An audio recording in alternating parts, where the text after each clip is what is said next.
This is an unbelievable true story that really happened to me. This happening completely changed my whole life. Now, I'm not who I used to be anymore. One day 5 years ago, I was watching YouTube as usual. While scrolling down through my recommendeds, I found a thumbnail of a YouTuber who looked exactly the same as me. Hugely surprised, I clicked it. To my surprise, the YouTuber in the video had my face. I mean, his eyes, nose, mouth, and even the shape of his nostrils looked just like mine. Also, his voice, the way he smiled, the shape of his eyebrows, and the spots on his face looked exactly the same as mine. When I first saw the video, I thought maybe I had uploaded it and had some partial amnesia or something. But obviously that didn't make sense.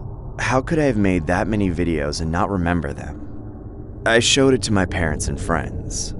I told them it wasn't me, but they just laughed at me, saying things like, "Don't be ridiculous. So what, is this your doppelganger?" No matter how hard I tried to explain, they didn't believe me. They just kept giggling watching those videos. They were completely convinced that the YouTuber in the video was me. I asked my mom if I had a twin brother or something, but she said, "Are you making a prank video or something like that? Oh, you really are a YouTuber." Well, even if I had a twin, that wouldn't actually explain anything. Even twins don't look exactly the same. Suddenly, I wondered if someone made a composite with computer graphics using my face image. But why? I'm not a celebrity or a handsome guy. Why would anyone use my face? I'm just an ordinary dude. So I sent an email with my picture to the YouTuber to figure out the truth. Who are you? Why are you using my face? Or is that really what you look like? I also sent some pictures of my forearm with an old burn scar that I got when I was 7, and my belly button, which looked very unique. I thought these things could never be the same. Several days later, I got a reply from him. He said, "Nice try. You made a composite with my face. I bet my toes that you're fooling around with my picture. Seriously though, if you really look the same as me, I would gladly cut my little toe and send it to you. By the way, how did you know about the scar on my forearm? Who the hell are you? I'm interested. If you really want to prove your face, make a video call to me. That would make for some interesting content." So I video called him. As soon as the video was on, both he and I grabbed our hearts and we began to suffocate. Exactly the same faces. There were 2 of me. I barely pushed an end call button, and when his face disappeared, the pain also stopped. He also looked extremely shocked. I mean, his face looked exactly the same as when I got shocked. I sent an email saying, "Now you believe me? You gonna cut off your toe?" He didn't answer. Then, one day, a new video was uploaded on his channel with the title, "The Doppelganger." When I found it, I got goosebumps all over, but I couldn't help but check it out. In the video, he kept gazing at the camera with an expressionless face for a while. Then, with a bizarre smile, he picked up a mirror and began to stare at himself inside of it. He kept staring at himself for almost an hour, laughing like crazy.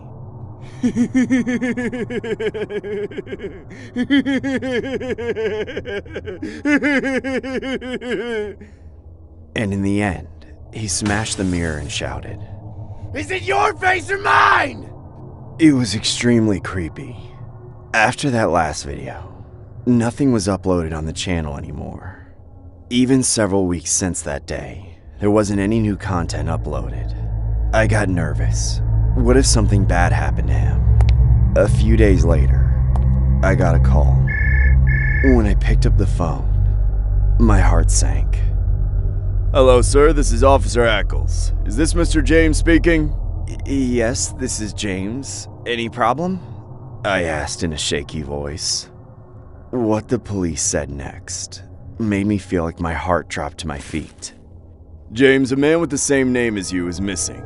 We found he recently communicated with you through email. We're now tracing him and he boarded a flight to the US. Can you tell us anything about him?" I was shocked again.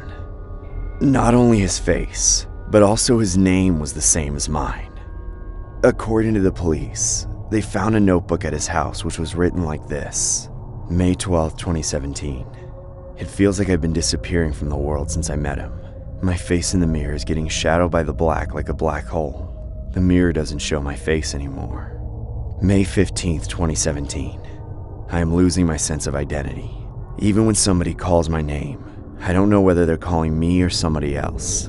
I really don't know who I am anymore. May 27th, 2017. Yesterday I threw up blood and was carried to the emergency room. The doctor said my organs were rotting. He didn't know why this was happening to me or how to treat it. He just looked at me helplessly. June 3rd, 2017. Today I suddenly passed out on the street while walking. I was really lucky to get CPR from a passerby. He said my heart wasn't beating for a while. June 5th, 2017. In bed, I saw a creepy black figure standing in front of me. Standing still, the figure said, "You saw what you shouldn't." June 6, 2017. Things to do this week. 1. Find other me. 2. Get rid of him. With this last memo, there was no more writing and it was assumed he left home right after this. However, a thought had suddenly struck me. I had emailed him my home address. As I couldn't even imagine what was going to happen, I began to panic. The next day, one of my friends texted me, and the message shocked me again. "Hey man, it was nice to see you yesterday. Thanks for the drinks, by the way. You look different. Pretty weird." I called him right away to figure out what happened. He said, "Yeah, you're back today. Did I meet your doppelganger yesterday?" I asked him to tell me what had happened, making an excuse that I was blackout drunk. Then he said, "Are you kidding me? We giggled and chatted. We looked at the pictures we took before at your home. Dude, how did you not know your way home? I was totally worn out after taking you to your house." At that moment, it felt like the world stopped. I was unable to say a word. My ears began to ring, and my friend's voice asking whether I was okay just sounded like buzzing. I knew that man was coming to me, and I became engulfed in fear. I rushed into my room and closed the door. However, I heard my family chattering away in the living room, and soon, my legs turned into jelly, because I also heard my own voice out of their chattering, with the sound of my laughter as well. I began to tremble with fear, standing behind the door. After a while, I heard footsteps coming up to my room, closer and closer. Then, the door handle was turned slowly and the door opened, and there was him.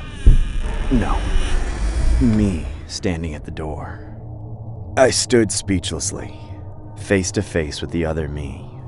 He grinned and walked towards a full-length mirror in the room. Then, he gazed in the mirror at his face and my face, alternately. He repeated that faster and faster and began to gasp for breath.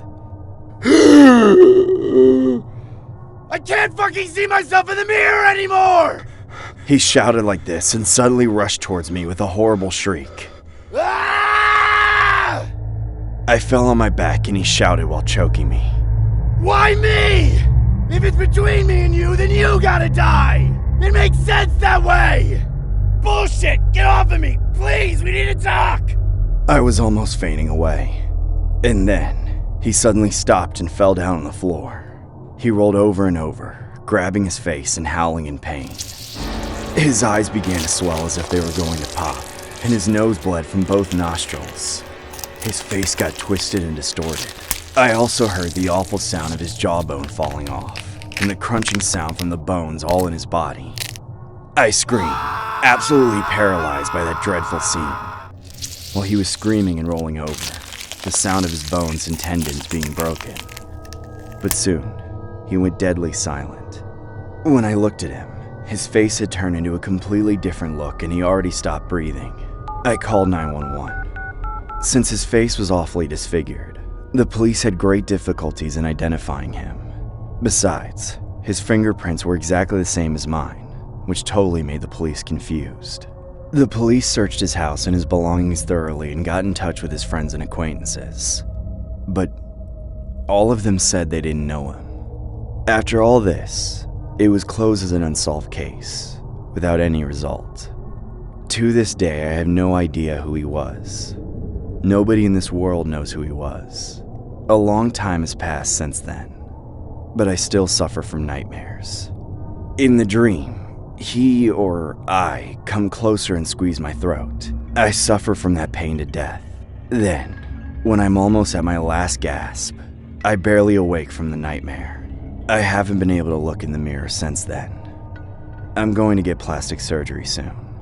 That may be the only way out from this nightmare.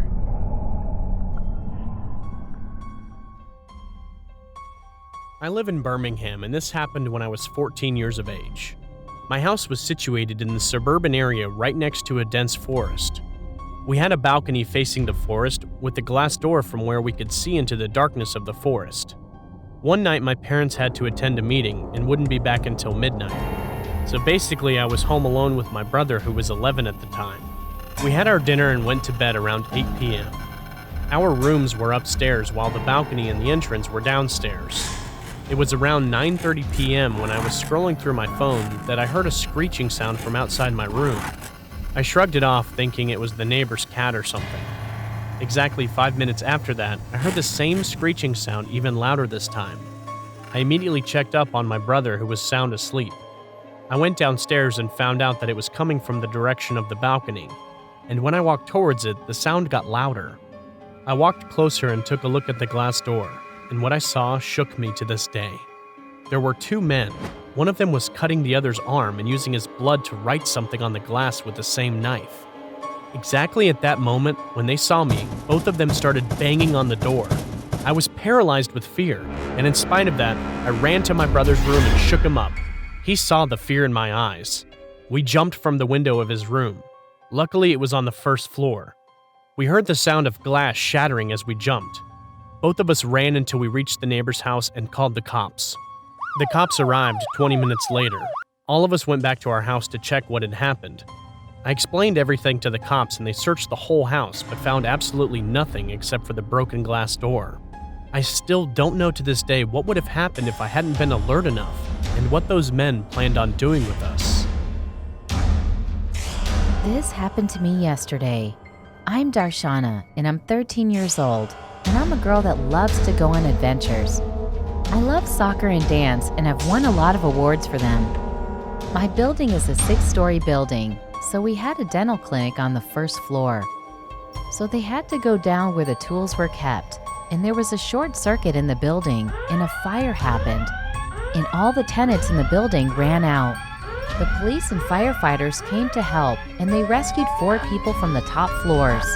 So me, my brother, and 4 friends, we were just a little way from the group, and I'm the biggest among all of them.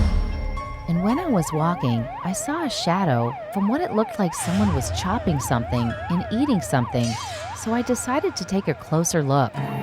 When I went closer, I was shocked, as there was an old man, and he was usually the one who played with us, and everyone loved him. But after we saw him, we looked down and saw our friends' dead bodies, fully chopped and half-eaten. Then he looked up at us, took the knife, and licked the blood from the knife.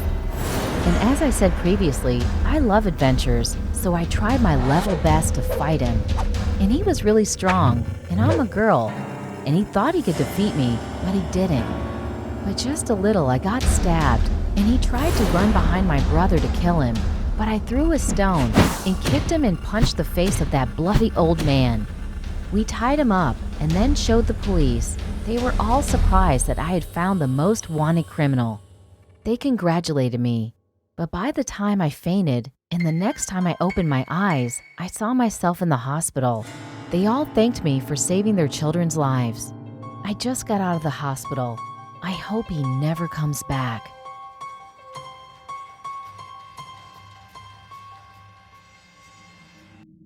This story is from my classmate in high school.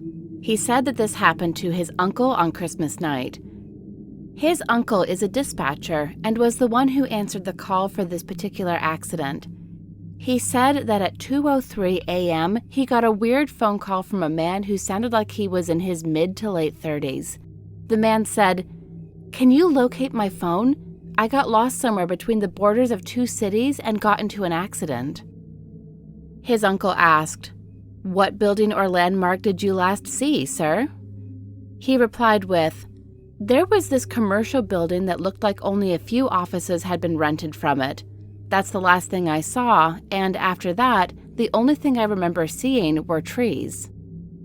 He asked the guy if he was hurt or anything and quickly located his phone. They sent 2 police officers to the scene, and this is what happened. When they arrived at the accident, they saw the car had totally smashed into this mahogany tree. They did not expect to see this because the guy who called seemed okay, but they phoned the emergency hotline anyway and contacted the hospital before going to the wreckage site. When they got closer to the accident, a man with a green shirt appeared from behind the trees and asked them, "What took you so long?" The policeman told him that the office was busy because there were a lot of accidents that had happened. The man only smiled sadly. They told the guy to settle in one place because the medics would arrive shortly.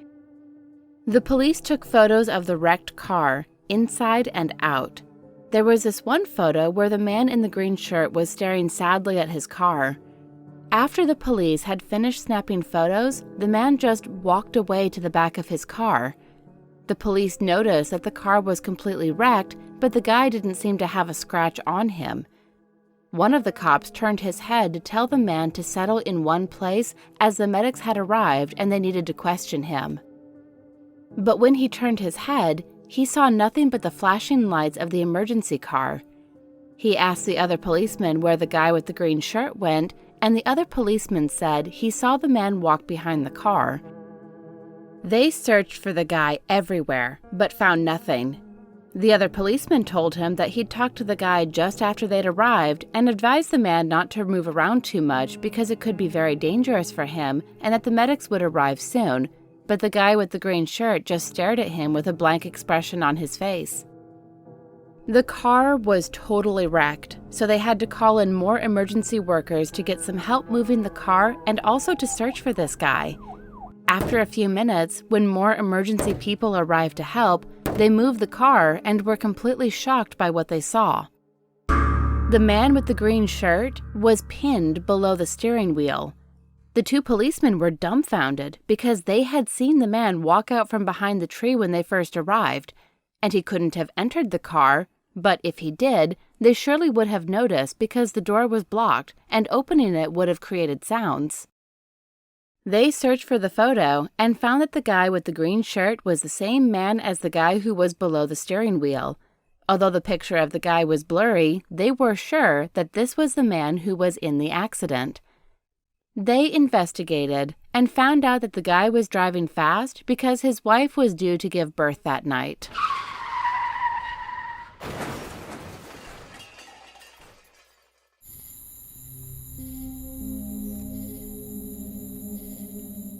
This happened to me when I was in 4th grade. I used to visit my grandma during my summer vacation. It was a fairly large house with 2 floors and multiple sheds here and there. In the back of the house, there were these woods near one of the sheds.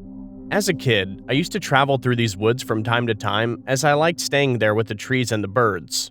I know it's weird, but I looked for fossils as well as hoping to find some dinosaurs or something. One day I was digging and I found a head of something that looked like a bull. I thought I found something like an old species of bison or something and rushed to my grandmother. I told her of my discovery and she said it was just a bull that died years ago. I then asked why it was there and she said people used to bury their dead animals there and it acted like some sort of pet cemetery. I was kind of disappointed, but I still kept the skull because I found it to be really cool. My grandmother said to throw it away, but I hid it in the shed near those woods thinking it would be safe there. I then returned the next day hoping to find more skeletons, and I did. I found skulls of dogs, rats, and some unidentifiable bones. I used to store them in the shed near the woods. One time, I went a little too deep in the woods looking for such finds. Moving past a fence I found, I began roaming and lost my way. I knew my grandma would be working at her farm and she wouldn't be home. I was so scared, and night was approaching. The only things I had with me was a hand shovel, a bag, and a small torch. I was moving as fast as I could, trying my best to find my house. As I was walking through the forest, I saw a shadow of something that looked like a deer with large antlers. But something was odd about it. It didn't seem to move, even after seeing me. Usually, deer run away after they see someone, and I was surprised that it didn't. Suddenly, it turned to me with its glowing bright eyes, and then to my horror, I noticed it didn't have the body of a deer. It was something else entirely. It had the legs of what seemed like a dog with paws, and the body with human-like features. I couldn't see any fur. Instead, I saw skin. Rotting skin with dry blood and maggots. I slowly backed away from that thing, and to my surprise, it charged at me with a loud roar. I ran without any aim through the thick woods with that thing right behind me with its glowing eyes and disproportionate body. I ran through every thorny bush and climbed on every ledge until I saw the light of home. I opened the back door and stormed in, closing the door behind me. I peeked through a semi-visible window on the door to see that creature attempting to move up the stairs near the woods to my house. But it stopped midway, turning its bulky head here and there, and then left. I could see its front legs were bigger than its hind legs, like that of a gorilla. I ran to my grandma's room, and she asked me where I was all this time and that she was worried about me. I kept quiet, and I lied that I was just around the backyard, and she warned me not to go in the woods without her accompanying me. The very next day, I went to go check those skulls I had collected in the shed near the woods to throw them away, as I thought this creature had something to do with those bones, but they were already gone. I still wonder to this day what that creature was and what it wanted with me.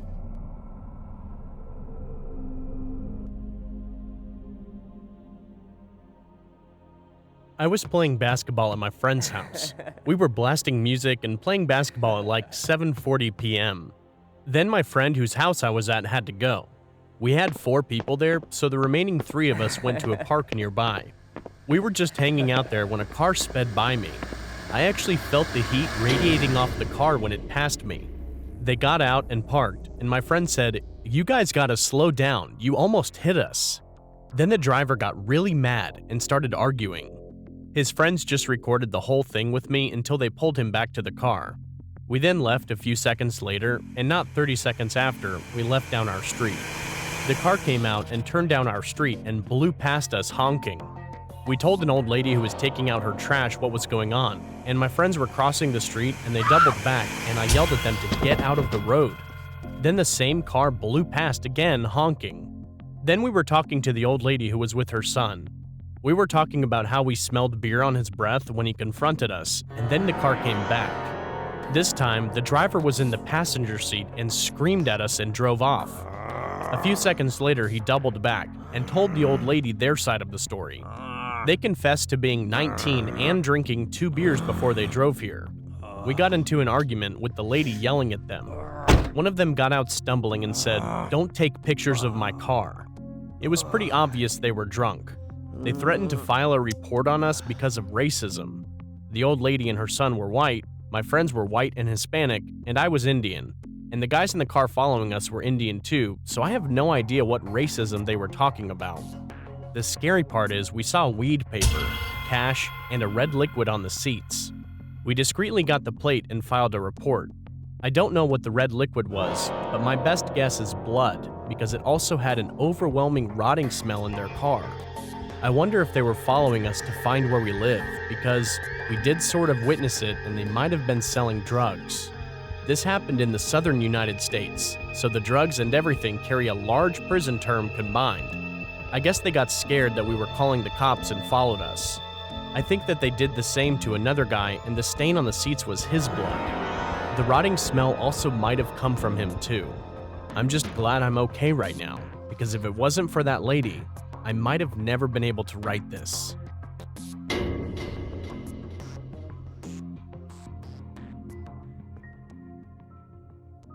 This happened to my husband, Jack, a year ago. We had a very happy marriage. He was a nice and sweet husband to me, like a cotton candy, and at the same time, a strong man capable of defeating a lion. However, I don't remember when it began, but he was getting wasting away. Every morning, he woke up screaming and asked me if this was a dream, almost every 10 minutes. And before he fell asleep every night, he shouted like, "Oh God, please Jesus, protect me!" even though he had no religion. One day, when I asked him what's wrong with him, he whispered in my ear after looking around with a frightened face. For the last few days, the same man's been chasing me in my dreams. His voice was trembling. I told him, "Hey, Mr. Tough Guy, it's just a dream. What's so scary about it?" Suddenly, his eyes got hugely dilated and he got out of breath. And he said, You know the guy next door, Jacob? He died the other day in his sleep of a heart attack, right? Well, the night before his death, I was being chased by that man in the dream. And I fled to Jacob's house, and that man... I saw him entering Jacob's room. "Honey, what do you mean?" I asked. Then Jack said, Jacob was killed by that man.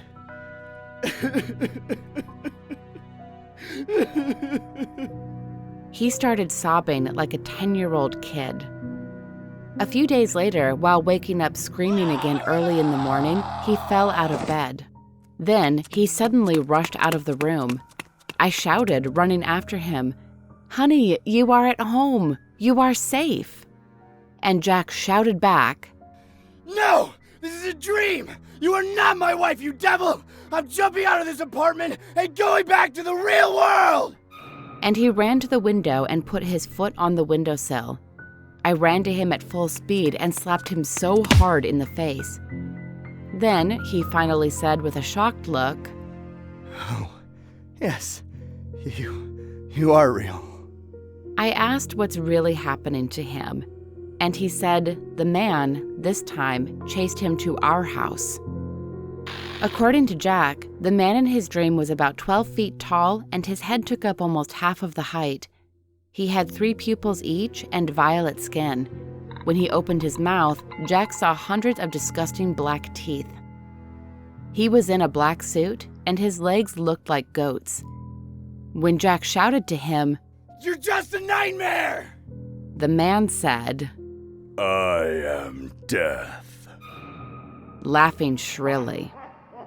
However, Jack said he was laughing with a crying face, which made him look creepier.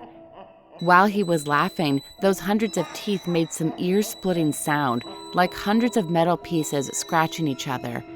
And Jack's eardrums were so painful, as if those were about to be torn. Extremely frightened, Jack started running away as fast as his legs could carry him. The man also started running after Jack, shouting like, Oh, death! Death is beautiful! Beautiful death! It made Jack extremely paralyzed by fear. Jack's legs were wobbling and turning to jelly. He kept falling down on the ground, but tried to run and run as if his life completely depended on it. Finally, the man came up to him right under his nose and opened his mouth, shouting, Death is beautiful! At that moment, Jack bit his own tongue and, luckily, woke up from the dream. When he was awakened, he was terribly bleeding from the tongue and taken to the hospital right away. But even the doctor couldn't figure out what was wrong with him. After long hesitation, we this time visited a shaman. However, as soon as the shaman saw Jack, she shouted with a deathly pale face, You met him! I cried on my knees and desperately begged for help. Clicking her tongue, she closed her eyes. After thinking deeply for a while, she opened her lips to speak. Listen, this is what you must do from tonight. First, sleep in somewhere else you've never been. You must not tell anybody where you are, even your family or friends. Second, before going to bed, put on clown makeup. He must not recognize your face. Third, if he chases you in your dream, just run away. That's the only way you can survive. Do not go into any other person's place, otherwise innocent one will be killed because of you. Run until you reach the river or sea. He cannot swim. Don't even think of going up to a high place. He is faster on the stairs. After saying like this, she kicked us out. That night, Jack went to a nearby motel and slept with clown makeup on. Surprisingly, the man didn't appear in the dream on that night. The next day, Jack was deeply relieved and trying to sleep in the motel again. However, that night, Jack had a dream again of the man. He opened the door and entered the room, but he didn't recognize Jack in clown makeup. Tilting his head, he just kept staring at Jack. Jack slowly got out of there and kept walking away to escape, and the man also followed him for hours, still confused. Then, all of a sudden, he shouted, "There you are!" and started running after him at full speed. My husband had to run away again all night long. That way, there was no way to stop the nightmare. Next morning, Jack became unable to walk on his own and was taken to hospital again. The doctor said, Geez, how long did you run? All your leg joints and muscles are broken. You're gonna have to use a wheelchair for quite a while. The next night, Jack had to run on a wheelchair for his life in the dream, and when he woke up in the next morning, he became unable to move his arms at all because the arm muscles were entirely broken. Now, there was no option for him but to be hospitalized. Since that day, Jack desperately had struggled to stay awake. Although the doctor kept asking to sleep and rest for recovery, he just drank a lot of coffee to keep himself awake. He had stayed up all through the night every day. On the third day without sleep, his health looked far worse. He even started kicking up a rumpus in the hospital, freaking out with fear and anxiety. My poor Jack begged the doctor to stop dreaming, on his knees. The doctor injected a tranquilizer, saying, This should put you in a deep sleep, without dreaming. Jack grabbed the doctor by the collar and screamed, "If I sleep, I'm going to die!" drifting off to sleep. Looking at him asleep, the doctor said, Ma'am, your husband is severely mentally deranged. He will receive treatment in the psych ward tomorrow. Then he left the room. And the next day, just an unbelievable thing happened. In the morning, Jack was found on the floor right next to his bed. He was dead, and his body was already ice cold. He was curled up as if he was attacked hard by something. And what I found on his body was hundreds of red spots, and all of the joints of his arms and legs terribly broken. His tongue was also cut off. The doctor got embarrassed because he could not find a single clue, because Jack was healthy and didn't have any illness, as even I had no idea what killed him. One thing I could think of was that dream. Until now, there are so many questions in my mind that I could never solve. Who was that man, and why? For what reason he showed up in Jack's dream? Everything still remains mysterious. If you see this man in your dream, run. Just run away. And never, ever get caught.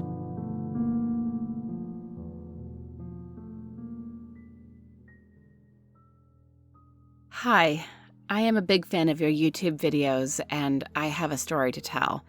Please keep in mind that I want to stay anonymous since I don't like to be in the spotlight, if you know what I mean. I can tell you that I am a female from Norway. Sorry if my English is a little odd, but I hope you understand my writing. I also hope you like my story, and please let me know what you think about it. This story happened when I was 14 years old. I went on a camping trip with my 9th grade class plus 2 teachers to a lake.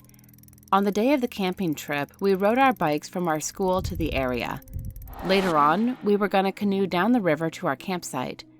There were 2 people in each boat, and I was paddling with one of my classmates. She was nice and all, but we weren't exactly close friends. To give you a picture of our campsite, imagine being surrounded by trees in a thick forest. You can also see a tiny island in the middle of the lake from the shore. When you walk over a bridge, crossing a tiny river, there is a cottage nearby, where I assume someone lived. At least, that's what my teachers told me. We were all going to put our stuff in our tents and prepare everything with our tent buddies. The tents had already been set up by the other 9th grade class, since they had been camping at the same spot earlier. I was sharing a tent with one of my best friends, plus 2 other girls. Later on, we were going to start up a fire, eat lunch, and do whatever we wanted afterwards. Some were canoeing, and others went exploring in the woods. Me and my best friend went canoeing for some time and explored the area. Later on, we hung out by our tent to relax for a bit before dinner. After we ate dinner, we played some games with our teachers, and then we discussed the rumors about the dog as we sat around the fire. There were rumors about a 3-legged stray dog who was walking around the area. Some people admitted that they had seen it, but not everyone believed it. I wasn't sure myself if the rumors were true or not.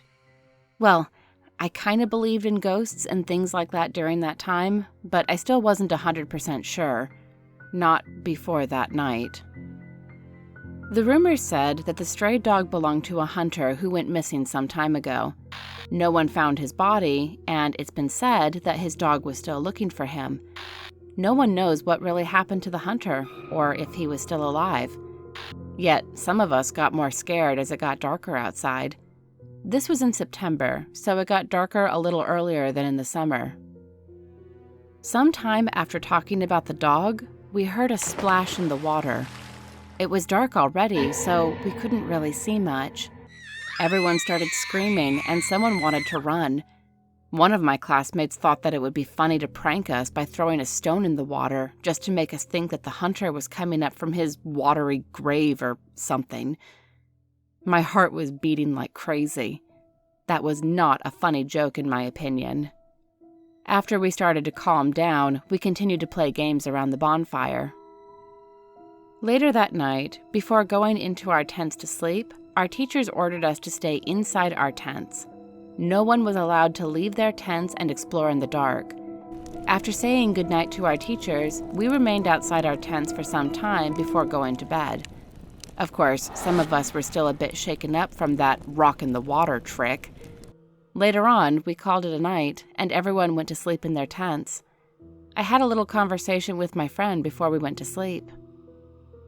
During the night, I could hear a dog sniffing around outside our tent. I got a little scared because the dog sounded pretty real to me. Now I knew that the dog was no myth. I moved a little closer to the pole in the middle of the tent since I was scared that the dog was going to touch me from outside while I was under the covers or something. Keep in mind that our tent was big and looked like a teepee similar to what the Native Americans lived in. It had a long pole inside in the middle of the tent that held the tent up. Still, what happened next was even more terrifying than the sniffing sounds from the dog. After a little while, I tried to sleep again. It wasn't easy. I'd been asleep for some time when I woke up to something, or someone, touching my head. I got startled and sat up to see what touched me. I spun around for a few seconds to see what it was, but nothing was there.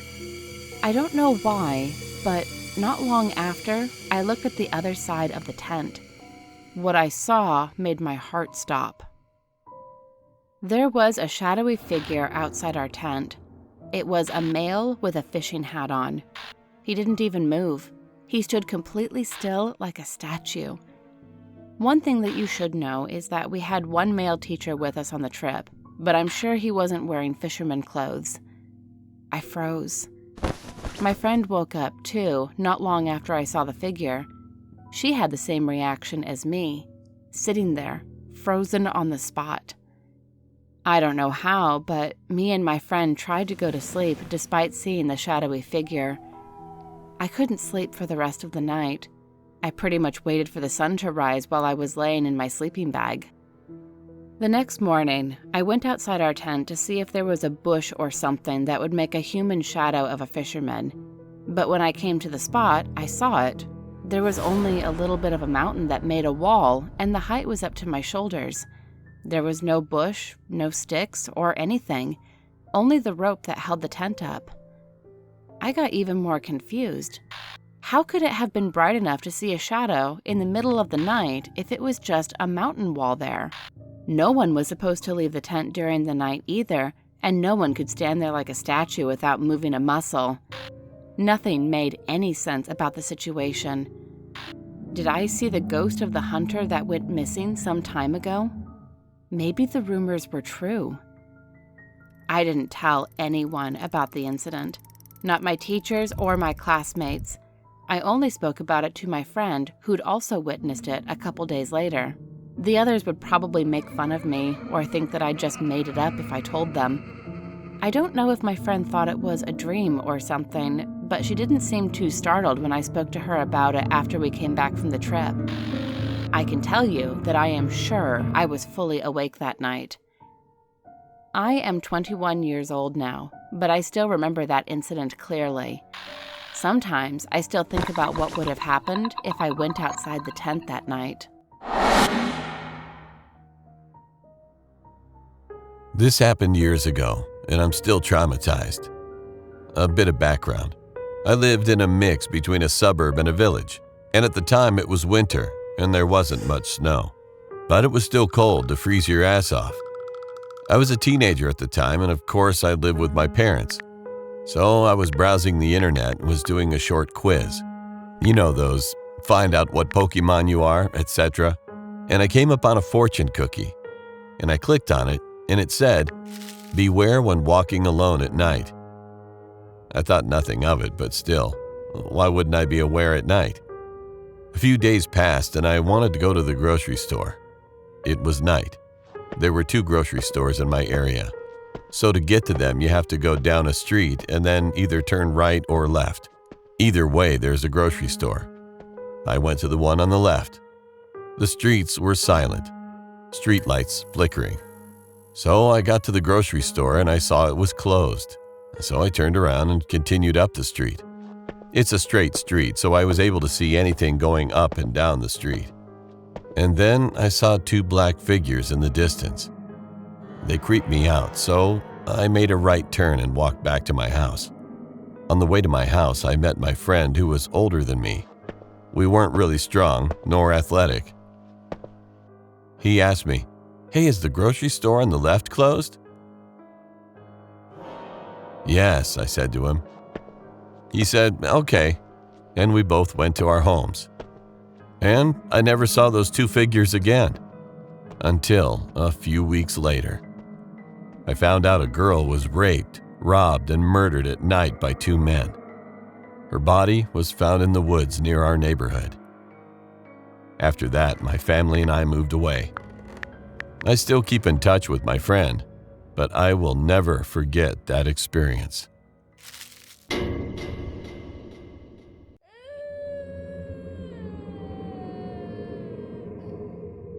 Hi, I'm Aditya Singh Tomar, and I just wanted to tell you about my mom's personal experience.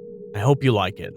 When my mom, Rita, was in 7th or 8th grade, my mom's father, my grandfather's job got transferred to a city in northern India to a small mining town of Dhanbad in eastern India. Soon, she became friends with 3 girls in her neighborhood, and they all went to the same school together. One day, she and one of her 3 friends were a bit late for class, so they assumed that the other 2 must have already left for school by now, as they didn't come to fetch them, my mom and her friend, so they left. Since they were quite late, my mom and the other girl decided that they would rather take a shortcut instead of the main road. The shortcut was through an isolated railway track, and most people avoided using it as it had some creepy vibes.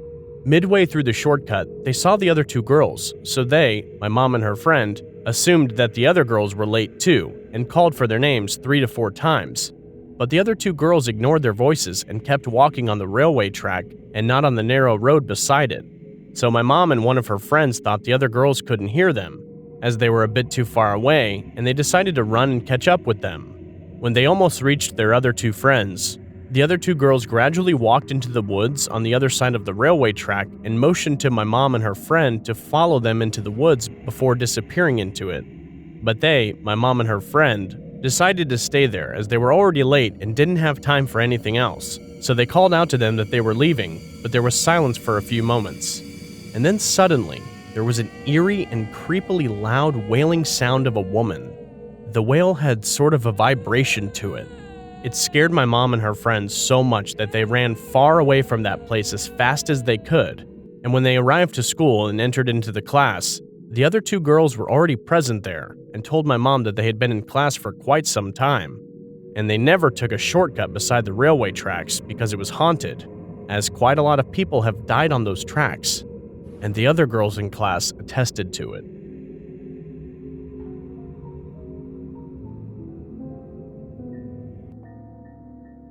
My name is Josh. I'm 29 years old now. I've experienced many scary incidents, but this one haunts me the most. At that time, I was 23 and studying at a university. On weekends, me and my friends would visit the club to enjoy some downtime. After a few drinks, I was completely drunk. It was very hard for me to even walk properly. I checked my watch. It was 11:30 p.m. I told my friends that I was leaving, as I had an important test the next day. I got into my car and took a deep breath. After a few minutes of driving on a quiet road, I saw a young man showing his thumb. I was semi-conscious, so I opened my window and asked in a sleepy voice, "Where are you heading, man?" He smiled and replied, "Only a few kilometers ahead." I yelled, "Get in!" We made small talk and exchanged names. Then he started talking about strange stuff like murders and other dark things. Listening to this gave me chills, and I realized that I had to drop him off as soon as possible. Then he took a pocket knife out and started saying, "What would happen if I stabbed this into your stomach?" By this time, I was totally angry with myself, and I stopped my car suddenly, causing his knife to fall. I took advantage and threw him out of my car by opening the door. He tried to follow as I sped away, but couldn't catch me. After about 10 minutes of racing down the road, my tire got punctured. I was so tired that instead of walking the last mile to my house, I entered a motel for the night. The next morning when I woke up, I was still really upset about the incident. When I had almost made it home, I saw a large crowd gathered outside my house and my neighbor's house. I asked someone what was going on, and what I heard was shocking. They said that a serial killer broke into my house, but there was nobody there. So then he entered my neighbor's and stabbed him to death. I saw a picture of the killer, and it was the same hitchhiking man from the night before. The police searched for him for a long time but couldn't find him. I still wonder what could have happened if my tire didn't get punctured.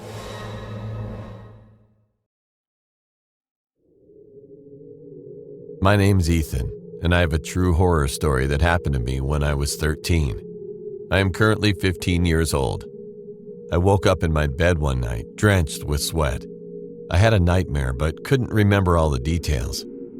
I glanced around my room, and it looked like the walls were blood red when I knew that they were blue. I heard a loud scrape at my door, and then it swung open. Out came a hand attached to an arm that was 6 feet long. When I woke up again and looked around, this time I was in the middle of my living room. Right away, my eyesight started getting blurry and weird. I heard voices, and my vision was pulsing. Then 2 girls came up to me, and their flesh was decaying. They asked, "What did we do to you?" Then they said, "Do you know who we are?" I screamed, "Leave me alone!" I woke up again. My vision was slowly pulsing still, and my right eye wouldn't open all the way. I didn't really know why. I decided to get a drink of water, and when I looked in the mirror, I saw a giant scratch across my right eye. That was why my eye was half closed. I went back to my room and tried to remember the details of my nightmare. I thought my room or house was cursed, so I switched rooms with my mom due to my fear. My mom didn't believe me, but she was still willing to switch rooms anyway. 6 months later, she died in her sleep due to cancer. But somehow, she had gotten a scratch on her face that night. The doctors asked me, "How did she get this scratch? It looks recent." "I have no idea," I said. I told them about the time I slept in that room and got a scratch on my right eye the next morning. They didn't believe me. I currently live with my dad now, and I will never forgive myself for switching rooms with my mother. It still weighs heavy on my mind till this day. This happened about 2 months ago. My sister and I used to sleep in the same bedroom because, I have to admit, I'm scared to be alone. like really scared, to the point where I won't go into a room alone. I always thought that my room was haunted, and sometimes while laying in my bed, I would stay super quiet, and for some reason, every time I'd hear a little whisper, which petrified me, and I would pretend to be asleep. One night, I was watching YouTube on my phone and getting settled into sleep until I heard an odd noise. Obviously, I got shook and went to sleep. I don't know if this was a dream or not, but what happened made me never sleep in the same room again. As soon I went to sleep, I heard whispers, loud whispers, like they were right next to my ear. It was saying, "Look at me, look at me, look at me." I was so scared I didn't even dare to peek, and I sure as hell wouldn't look at it. After a while, it stopped. At this point, my heart was racing and I was about to cry. I don't know how, but I went to sleep and woke up the next day in a cold sweat. My older sister was doing this weird head dance thingy where she moves it side to side, and she would always do this when she was listening to music. I asked her, "Hey, did you hear anything last night?" She took off her headphones and looked at me, and what she said scares me to this day. "No, but I had a weird dream, though. There was a guy looking at me and telling me to stare into his eyes, but I couldn't move. He danced just like this, and then I went to sleep quickly after that." What she said still frightens me.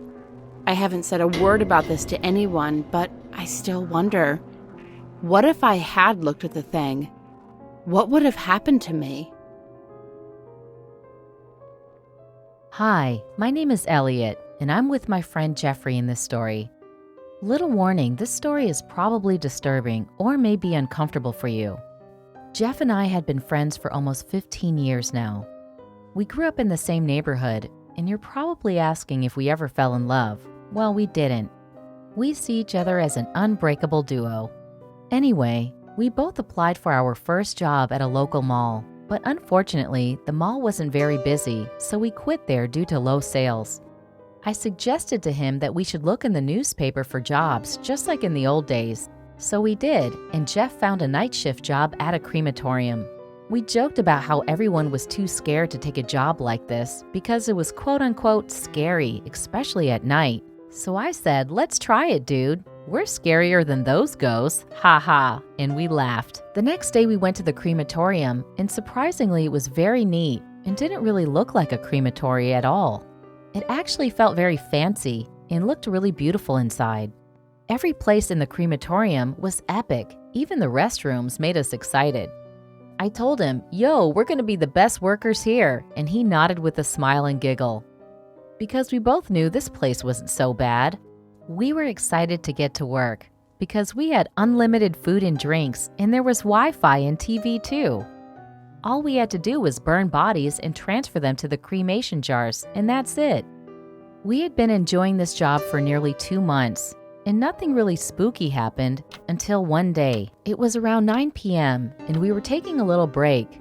We had 3 bodies left to feed on flames. I was drinking an orange soft drink at the time, and I don't know why I was staring at the 3rd box where the corpse was in.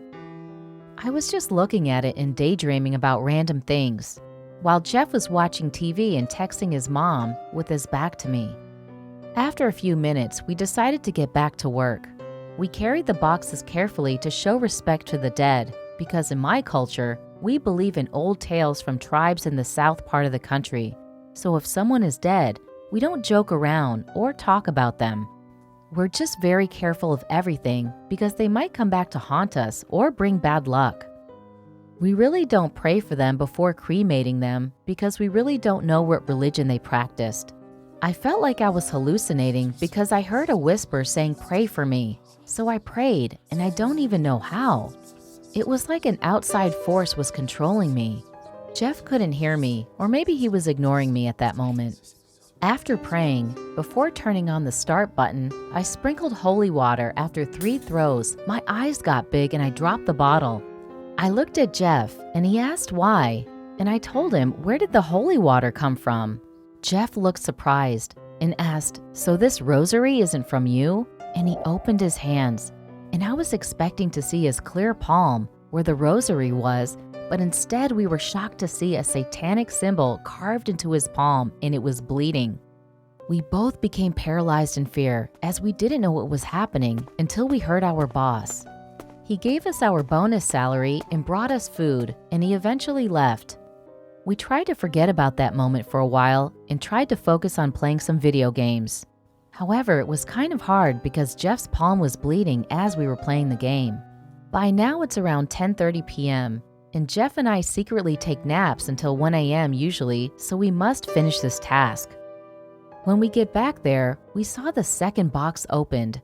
I closed it and didn't look properly inside because once I did, I was disgusted and chilled, so I never did again.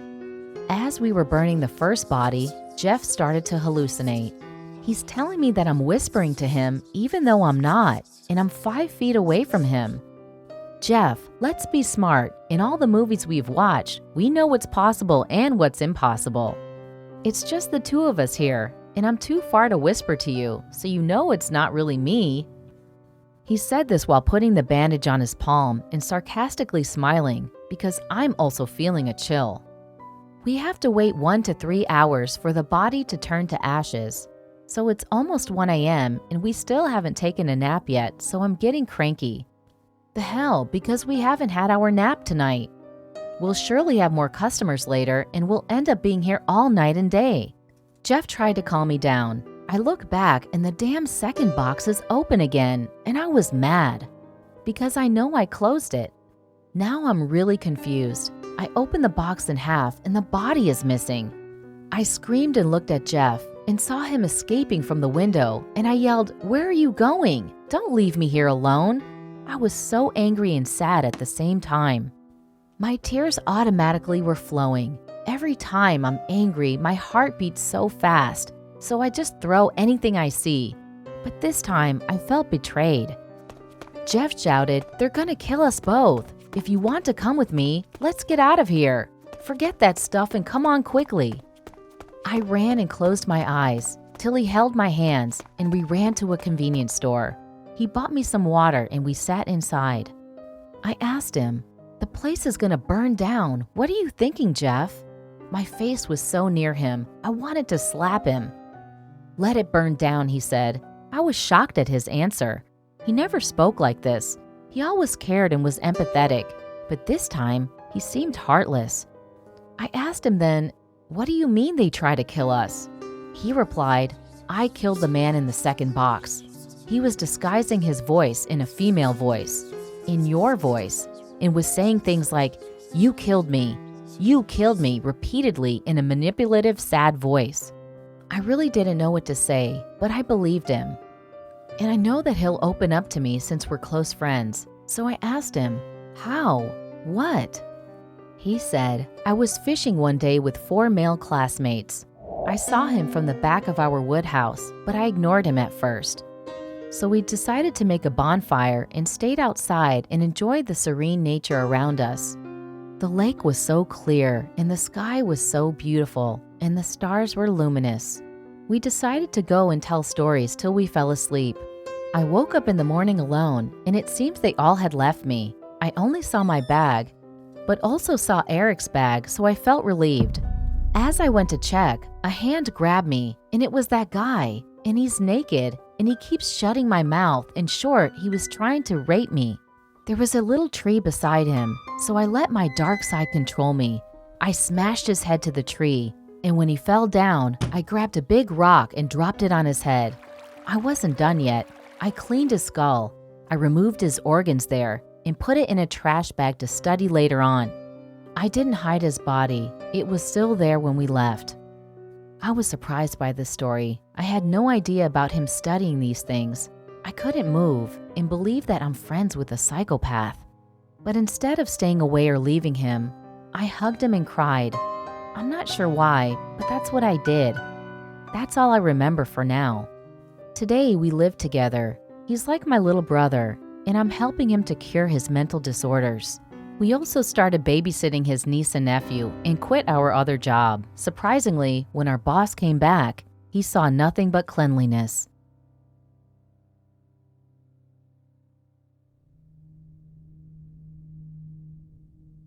A few years ago, me and my mom moved to an apartment after my parents divorced. We found this beautiful apartment in the heart of the city, and when I first saw it, I fell in love, not knowing how horrible things will end up in this place. I have always tried to sleep in my room, but I was not able because I felt very uncomfortable in the room from the start, and I was not sure why. Even though I felt uncomfortable, I shook it off as I was just paranoid and stupid until I kept waking up at 3 a.m. every night to something touching my back, which ended up as intense scratching and after whispering in my ear. It was whispering my name over and over again until I passed out from the intense fear that I felt. After a while, when things became very scary and intense, I told my mom what happened, but she didn't believe me. She was blaming me because she knows I love to watch horror movies and told me that all these movies are making me scared to sleep alone. I was terrified. I didn't know what to do, so I decided to sleep in the living room on the couch. I was really happy because I didn't have any paranormal experiences or anything for a while, until one night when I woke up to the wall in front of me being scratched, and like someone was knocking on the wall. It got louder and louder until it turned into intense pounding on the walls. It sounded like the building was going to collapse. What made it even scarier that the wall that was pounding could not have been made by a person because we did not have a neighbor since the person who last lived next to us died from torture and murder. The apartment next to us was completely abandoned. No one lived there since the last 20 years. A few weeks after this happened, my big cousin came over to sleep at our house so that we are not alone, and I felt comfortable sleeping in my room when she was there. So we watched a movie and fell asleep. Again, at about 3 or 4 a.m., I woke up and saw a figure, a shadow, a man, I am not sure what to call it, stand in front of my door. It was staring at me. I froze. I was able to move. I was able to speak, but I didn't. I did not believe what was standing in front of me, so I was not able to say even a word. In just a blink of an eye, I saw it come so close to me that I saw nothing else but its huge red eyes, and it whispered to me my name. It whispered over and over again until I blacked out. Soon, we finally moved to another apartment, and I didn't feel any bad spirits in the new place, so I felt safe and happy again. Although the only thing that still haunts me to this day is when my cousin came over when we moved and told me that when she slept in my house, she saw me at 3 a.m. sitting on the bed with my mouth wide open. She said that I looked like my mouth was just going to rid apart and my eyes were white, plain white. She told me that I looked dead. She was so scared of me that she hid under the blankets crying and was not able to move. She also said that I was whispering something over and over again. My name.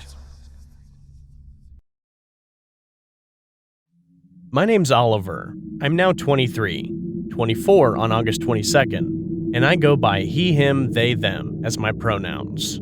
This happened to me when I was in my second year at university, majoring in hospitality. I was 20 at the time. I lived in a rental apartment that had 3 rooms on the 3rd floor of the apartment building, which was 15 minutes away by foot from my university, so I shared them with another 2 people to get cheaper rent. I shared them with a 3rd-year senior named Michael, who majored in electrical engineering, and an alumni who was in for his MBA for linguistics named Sam. We sometimes do like to play pranks on each other since we were kind of active on social media. Yeah, for the clout. Anyways, as I remember, on the 25th of August 2016, about 3 days after my birthday, I had headed back home after a part-time job around 6 p.m. On that day, both Michael and Sam were out drinking, which made me the only person home. As soon as I arrived in the hallway of my apartment, I saw a girl crouching in front of the front door to my room. I looked around for a bit before letting out a short, tiring sigh and said, "Miss, do you live here? Do you need my help to call the landlord just in case you lost your key or something?" I waited for a reply to my question for about a minute or so, and all of a sudden she started to stand up and look at me. and she asked if Leon was around. I kind of sighed with relief and told her Leon went out drinking with his friends.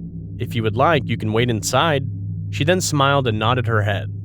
I, however, without hesitation, just unlocked the door and let her in. I then told her to sit wherever she feels comfortable, which she ended up sitting on the sofa. I tried offering her drinks and asked if she ate dinner, and she said, "I don't need anything. I just want to meet Leon."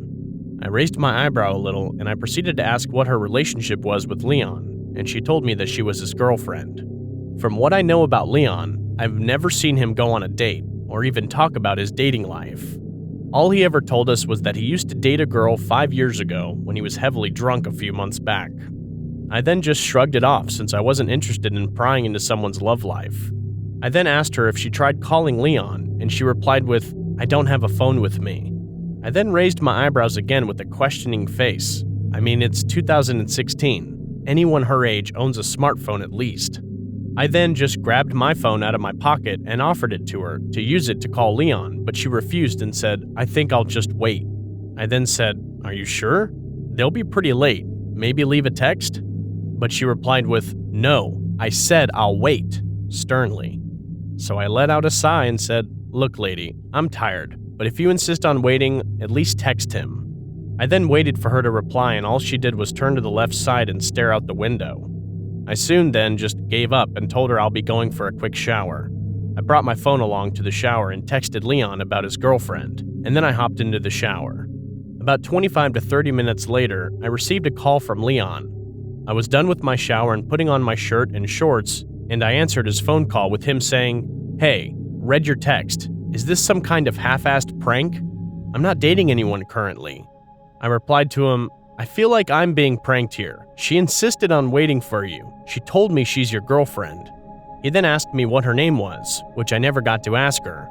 Then he asked me to describe her. I told him that she has long brownish hair with brown eyes, probably about 5'2", wearing a dark blue sweatshirt too big for her, with a pair of jeans and black sneakers.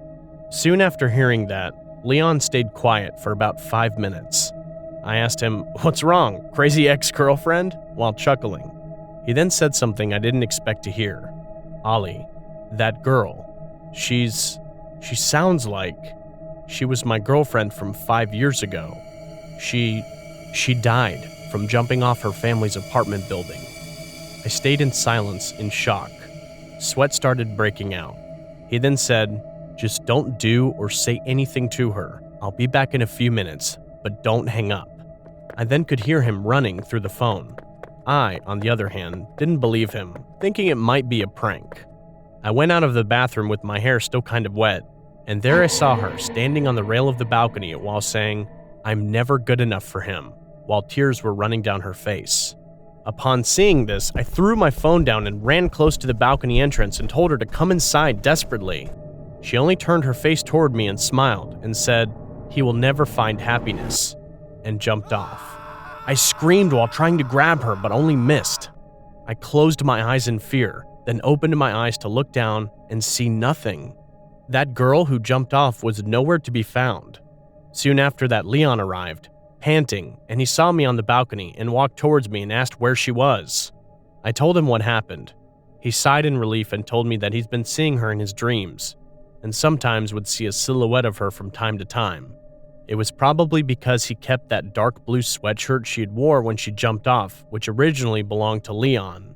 He received them back from her mother a month ago during the anniversary of her death. Honestly, I don't know how to feel about that experience. Leon still hasn't dated anyone, and he never opens up about what happened between him and her. I never forced him to tell me anything, but the words she muttered before jumping about how he will never find happiness makes me think there might be more to her story. As for the sweatshirt, Leon told me he left it on her gravestone, and I've never seen her again.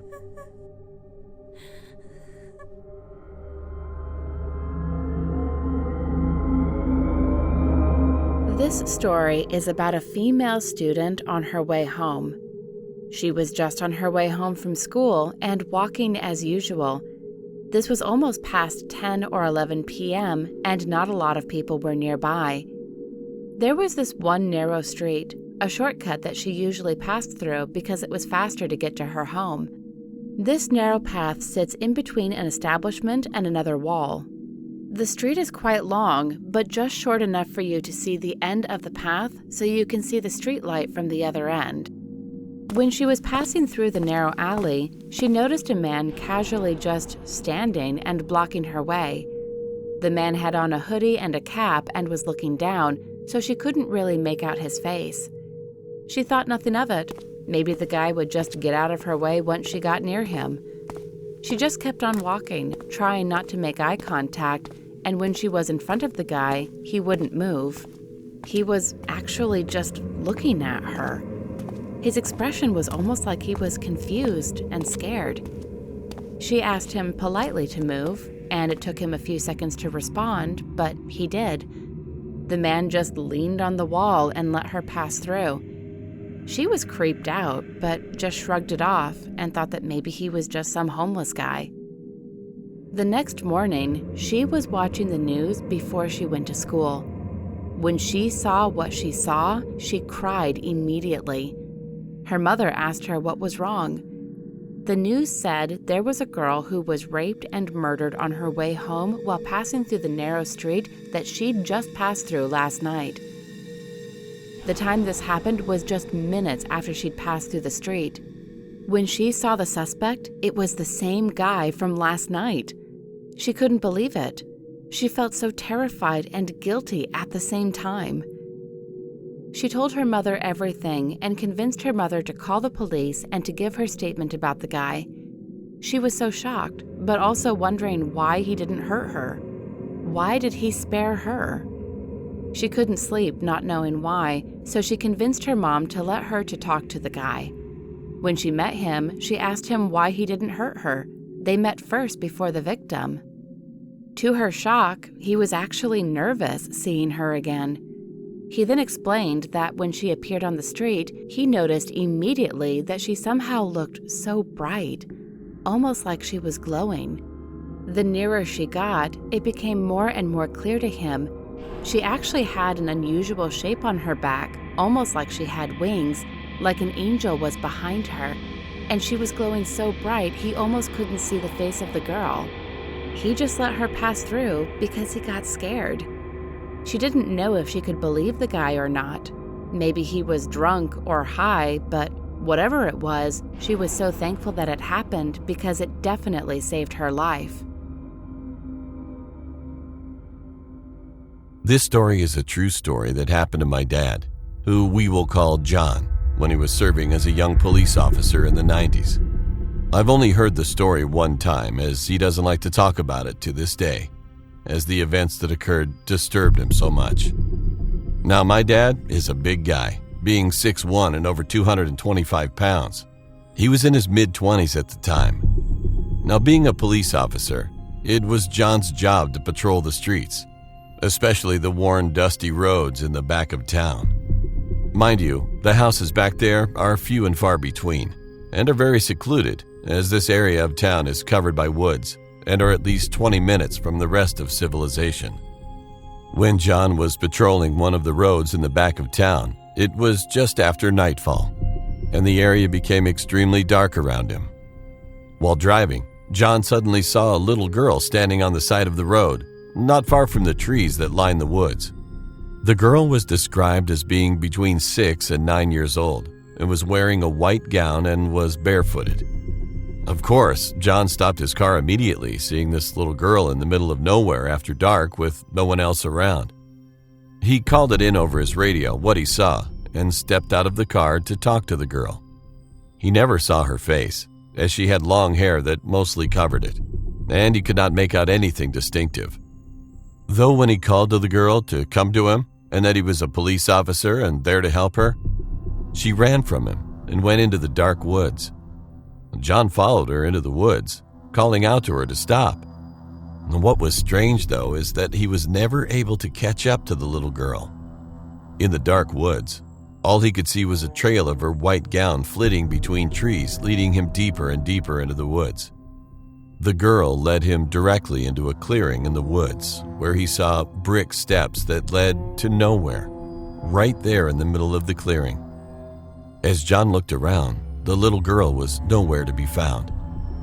The clearing was so large and open that there would have been no way the girl could have run and him not see her. A sudden sense of dread and fear filled him as he realized it was impossible for the girl to just disappear out of thin air, and that this girl was a ghost. John turned around and ran as fast as he could back to his car on the road, and had to tell the dispatcher on the radio what happened, as he had initiated the report when he first saw the girl. Though embarrassed to tell dispatch what happened, he did, and was surprised to hear that he wasn't the first officer who reported seeing the same little girl. Apparently, many officers, for years, had seen the little girl in white and chased her into the woods to the same mysterious set of stairs that lead to nowhere. It was hard for me to get this story out of my dad, as he does not believe in things like ghosts. Even though this happened to him almost 30 years ago, I've never been able to get him to retell this story, as he likes to pretend it never happened.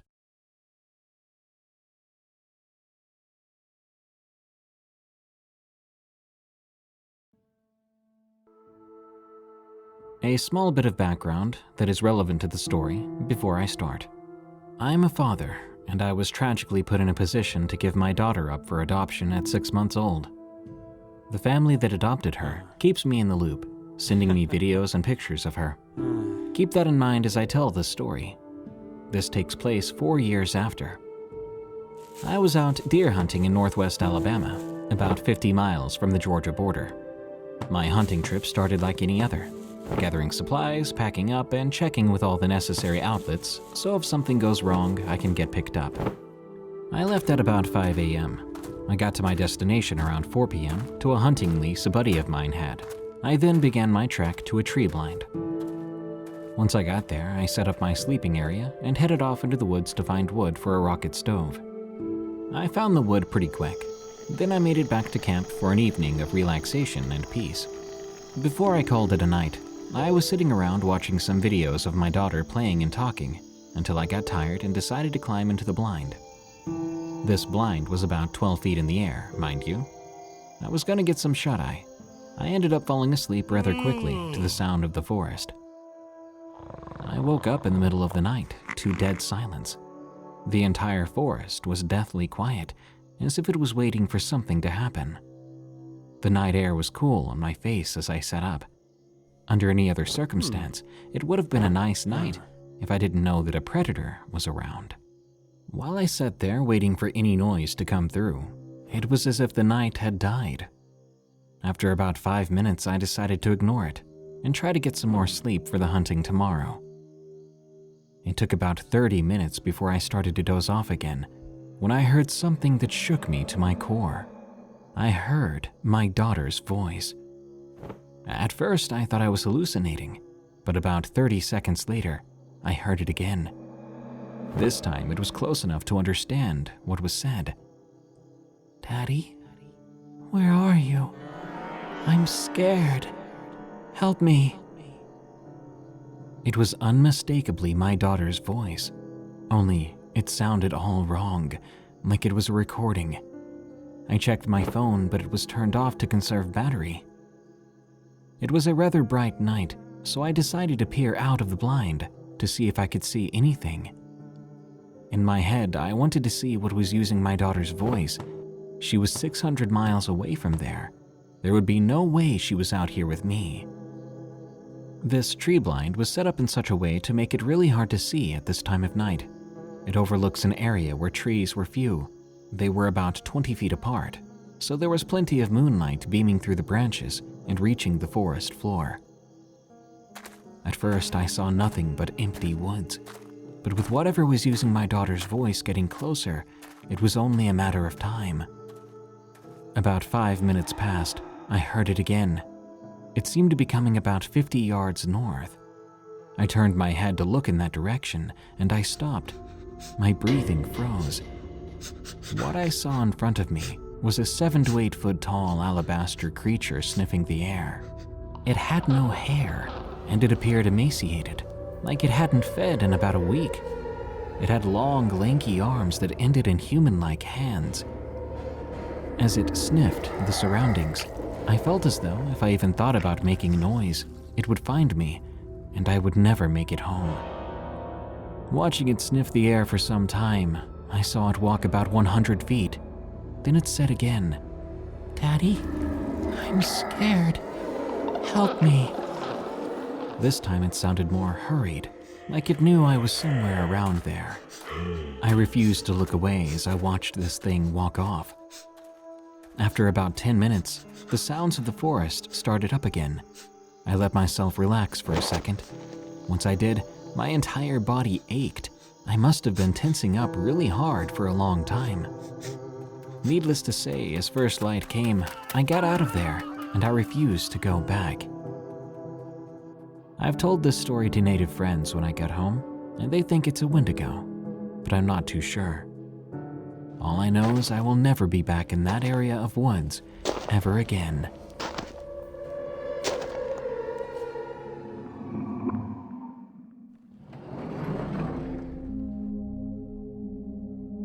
My name is Starla. I'm 17 and I come from a very big town and live in a huge neighborhood with lots of neighbors. I've lived in this neighborhood since I was a little girl. I'm going to tell you a story about the old lady next door. Now, you've heard me mention before that I've lived in this neighborhood since I was a child. This is how it all started. I was 6 years old when we first arrived at our new house. I was super excited about moving since I was a very quiet kid and had little friends. I wanted to start over and boost my self-esteem a little. Once we got to our new home, we were welcomed by an old lady and her husband. They gave my mother and my younger siblings welcome baskets and sweets. My mother had a little chat with the old lady and her husband as my siblings and I walked into the house to take a look inside and choose our own rooms. 45 minutes went by, so I went to go check up on my mother, and as I walked through the door, she was waving them goodbye and smiling. I waved goodbye too, and as I looked at the old lady, she had this creepy smile on her face, almost as if she was forcing it but trying a little too hard. That night, my mother set up our rooms. I noticed that I had a window, and through the window I could see another window that lets me see into the old lady's house. I went to sleep shortly after my mother kissed me goodnight. I was confused because of how tired I was. I shouldn't have woken up in the middle of the night. I rubbed my eyes, and for some reason, I turned my head to look out the window, and what I seen scared the crap out of me. The old lady was staring at me through her window into my room with a wide, scary smile. As soon as she noticed that I seen her, she started screaming loudly and banging her head on the glass window. I was terrified. I ran to my mother's room and told her what I had seen. My mother went to go check it out, and all she had seen was the cracked glass window with blood smeared on it. The old lady was gone. The next morning, my mother went to talk to the old lady's husband, and he mentioned that his wife is schizophrenic and she also has some other type of mental disorder. He apologized to me and my mother, and till this day, this old lady still watches me through my window, and she even stands under it at night. Sometimes I wonder if she's been inside the house before we moved in and before she started watching me through the window and standing under it. And if I haven't noticed, would she have found a way into the house? And would she watch me in my own room? Almost every summer, I used to go to a campsite with my friends and with other kids and stay there for 2 weeks. The campsite was 3 hours away from my home, so I couldn't see my family at all. The camp that we were located in was in the woods near other camps with children near our age. The campsite was away from villages or cities, so we could have more fun. The campsites we stayed in were in teams, boys and girls teams. A was for kids 6 through 10 years old, B team were kids at 11 through 14 years, and Team C were kids at 15 through 18. 3 years ago, I went with my friend, let's call her Via, to the same campsite for kids to have fun. That year's was different. We didn't stay at a regular camp, but in small houses with one room and a lot of beds. It looked like the houses were replacements for the campsites. This was new to me, but I accepted it since I was afraid of the bugs. One night, I had to use the restroom, which was at the B team house. I was kind of scared because of the dark and of how far it was from our home. I woke up my friend and asked her to go with me. Turned out she wanted to go too, so we went together. When we were walking, I heard footsteps coming from behind me, but I turned around and nobody was there. I thought it was my imagination because it was night. When we arrived, I quickly used one of the 5 restrooms, and my friend used the one beside me. I took a while to end, so my friend finished first, and she told me that she wanted to sleep and she couldn't wait for me, so she left. I was okay with it, but then, when I finished and was ready to leave, someone was trying to get in the restroom I was in. So I yelled, "I am finishing, wait a bit." But the person kept trying to go inside. I was shocked. I thought my friend was pulling a prank on me.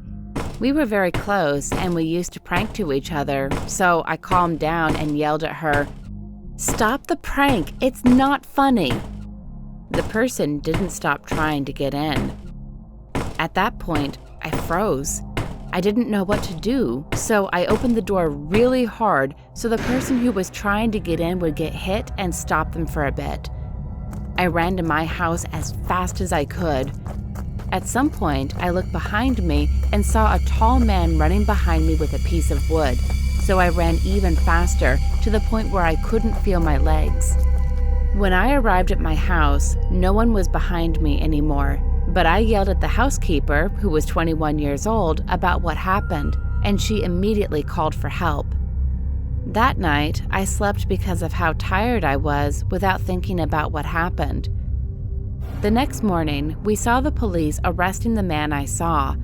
It turned out he was a psychopath who escaped prison 1 week ago. After what happened, I went back home and tried to find who he was. I found out that he killed his wife and tried to murder his 16-year-old daughter too, but she escaped and got him put in prison. Since that day, I haven't been to a campsite, and it traumatizes me thinking of what would have happened if I had opened that door with less force and didn't knock him down.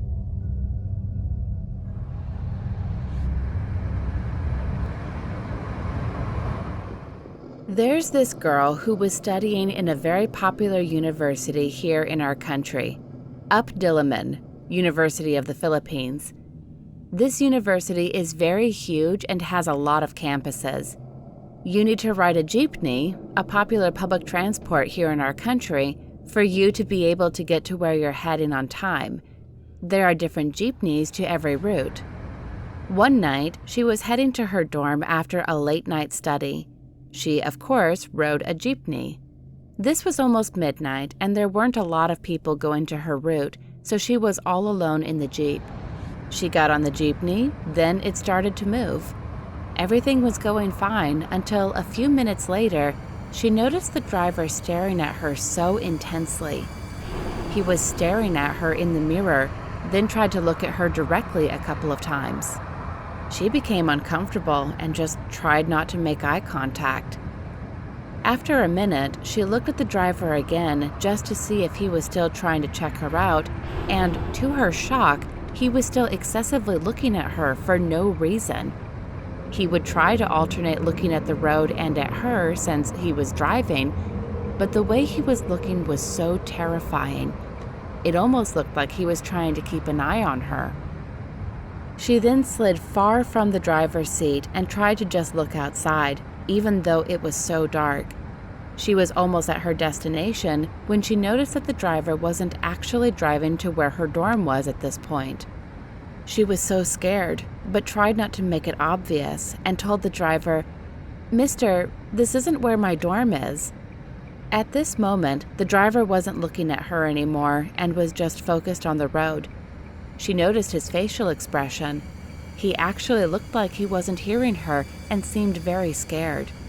At this point, the driver was also driving faster than he should. She was so scared, so she tried to tell him again, "Mister, this isn't the right direction. This isn't where my dorm is." But still, the driver wasn't paying attention to her, and it seemed like he couldn't even hear her. She almost gave up and just accepted her fate that something bad might happen to her. She planned to shout for help or just jump out of the vehicle if the driver stopped and tried to get to her. After almost 5 minutes of just driving, the driver then decided to go to her original destination. When she saw her dorm building from afar, her heart started to race. She almost considered just jumping out of the vehicle, but then the driver actually stopped in front of her building, and she got out as quickly as she could. She had just started running and was about to run to the door when the driver stopped her and said something. "Wait, miss. When you get to your room, replace the clothes that you have on now. Set them on fire or throw them away. I saw in the mirror earlier that you have no head. It must be a bad spirit trying to get you. So I tried to just drive around in circles to divert it and prayed.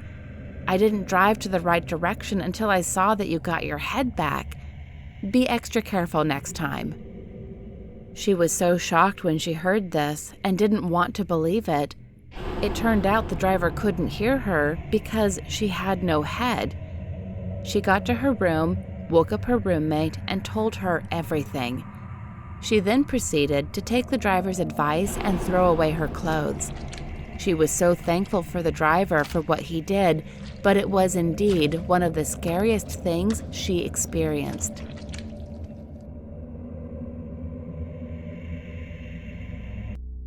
When I was younger, about 4 or 5, I visited my grandfather in Serbia.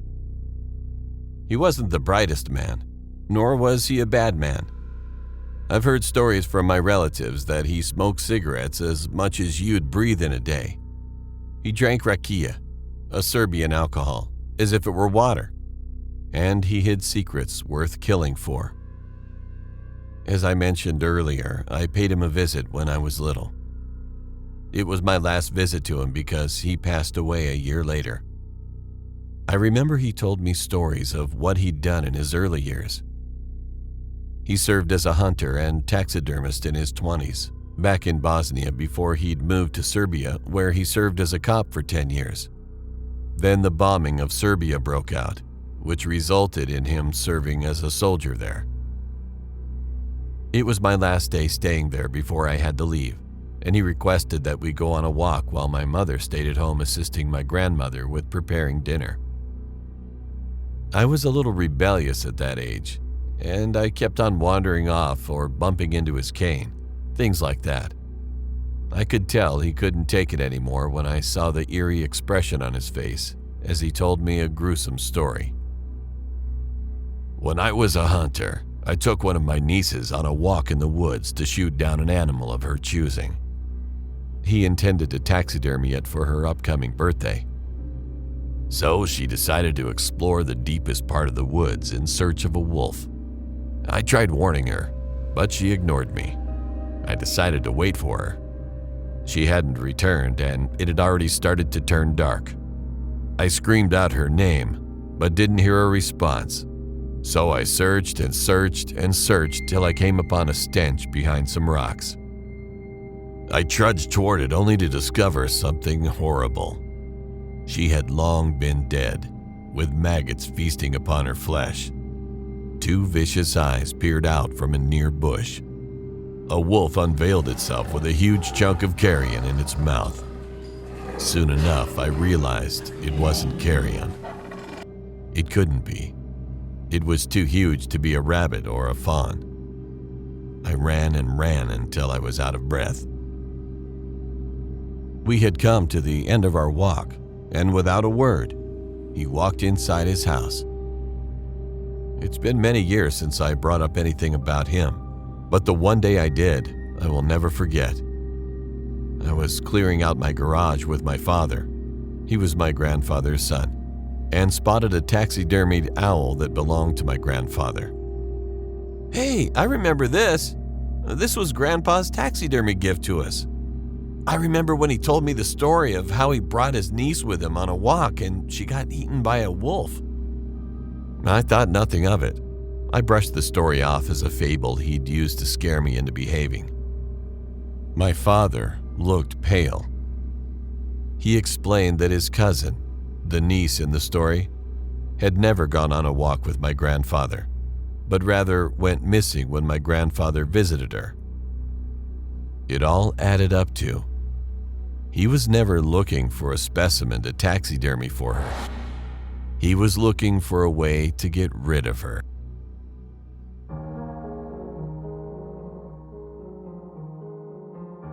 This story happened to my aunt.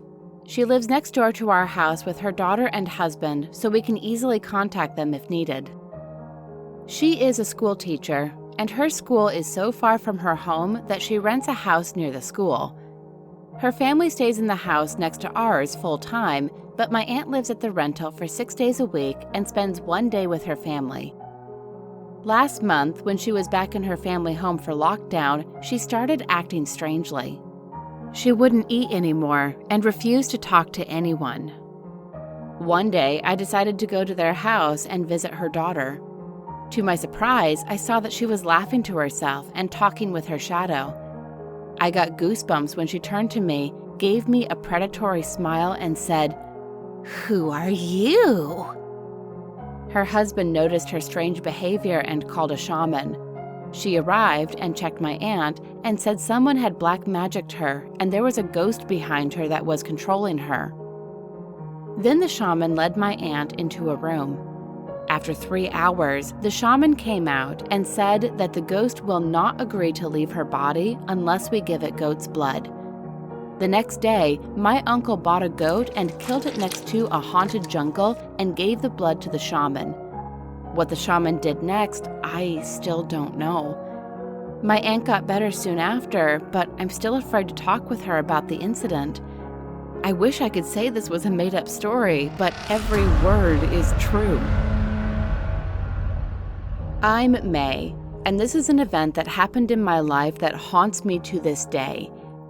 One day, I was in my school's library, and I was in a chat room with my school friends, and there was this one profile named Nikki that I did not recognize.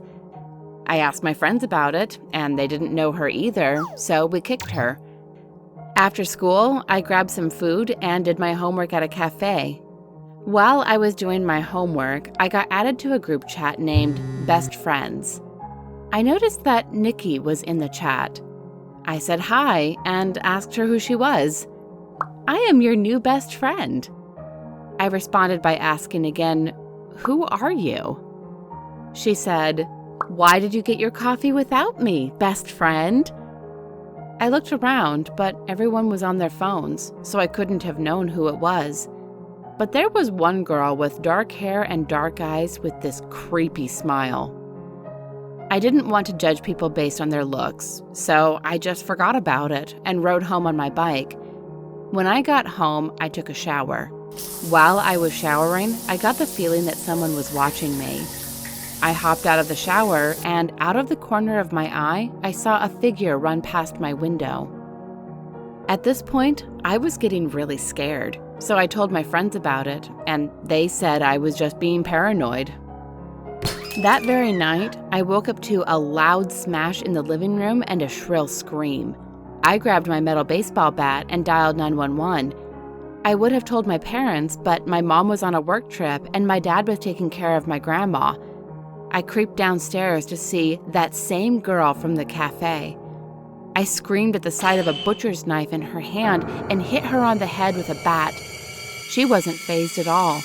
She kept chanting, "Best friends," over and over again. The police finally got there and arrested her. She didn't resist and only kept chanting, "Best friends." She is now in a mental institute, but I still fear that she will come back and do something bad. I moved to a completely different state and had 2 daughters with my wife.